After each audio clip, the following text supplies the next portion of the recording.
Good afternoon and welcome to WEFM's 3 p.m. news. I am your presenter, Rajiv Providence. First, on the local scene, the Royal St. Vincent and the Grenadines Police Force has made significant strides in the investigation of the fatal shooting of Othniel Lavia, a 37-year-old farmer from Petit Badel.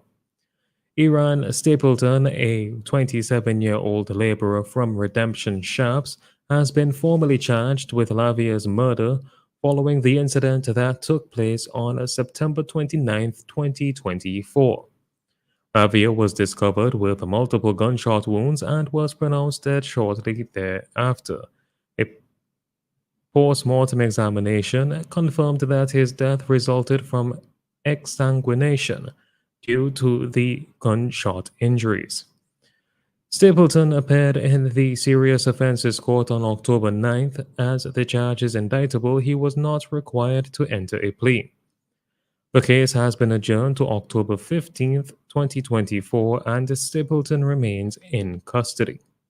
This incident follows the recent shooting of Stanron Stapleton, a 29-year-old laborer from Rose Hall who was killed in Petit Badel just 2 days prior.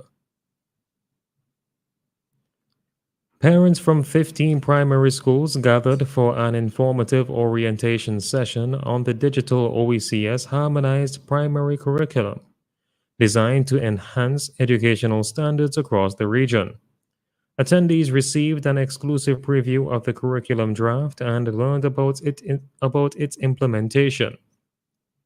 The session encouraged parents to share their insights and feedback, fostering a collaborative atmosphere aimed at shaping the future of education in St. Vincent and the Grenadines.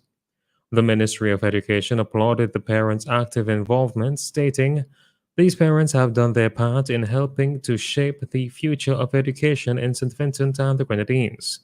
This initiative marks a significant step towards modernizing the educational landscape, ensuring that it meets the needs of both students and families." Still on the local scene, authorities are investigating the circumstances surrounding the death of Rion Nero, a 20-year-old resident of Sandy Bay whose body was discovered in the waters of Orwea on October 7th. The police received a call at around 11 a.m. reporting a body floating in the water. The SVG Coast Guard Service promptly responded and retrieved the remains. A district medical officer arrived at the scene and officially pronounced Nero deceased.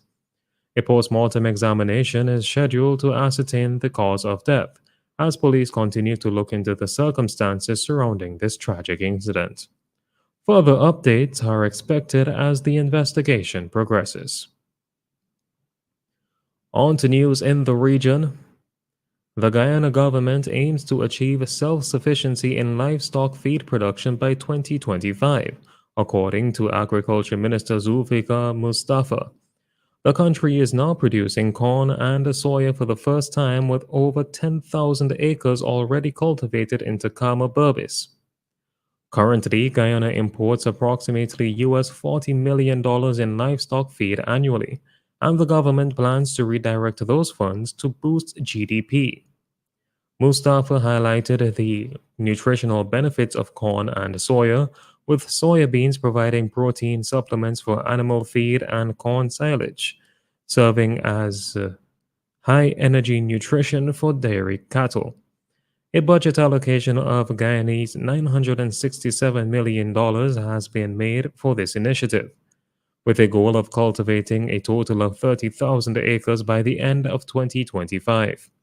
In related agricultural news, the Guyana Rice Development Board reported an increase in rice yield from 5.9 to 6.75 tons per hectare. Suriname has deported 7 Brazilian nationals linked to an international criminal organization after they were found hiding in the country.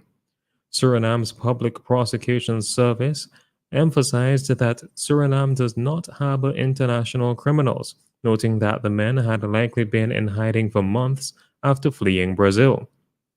Their capture followed extensive coordination with the Brazilian Federal Police and intelligence operations by Suriname's Judicial Intervention Team, with support from the National Army. The OM classified the men as very hardened criminals involved in serious offenses including money laundering and smuggling. Due to their criminal background, they were declared persona non grata and were deported on a Brazilian federal police plane as escorting them on a commercial flight was deemed challenging. Finally, on the international scene, at least 28 people were killed in an Israeli airstrike on a school in the central Gaza Strip, which was sheltering displaced families, according to the Palestinian Red Crescent. Over 50 others were injured in the attack. The Israeli military claimed the strike targeted Hamas fighters at a command and control center within the school, asserting that it took precautions to protect civilians and accusing Hamas of misusing civilian infrastructure. In contrast, Gaza's Hamas run health ministry condemned the attack as a new massacre. Many schools have become shelters for the 1.9 million Palestinians displaced since the conflict escalated last year. Since October 7th, more than 42,060 people have died in Gaza amid ongoing hostilities, following a major attack by Hamas that killed around 1,200 people in Israel. Israeli air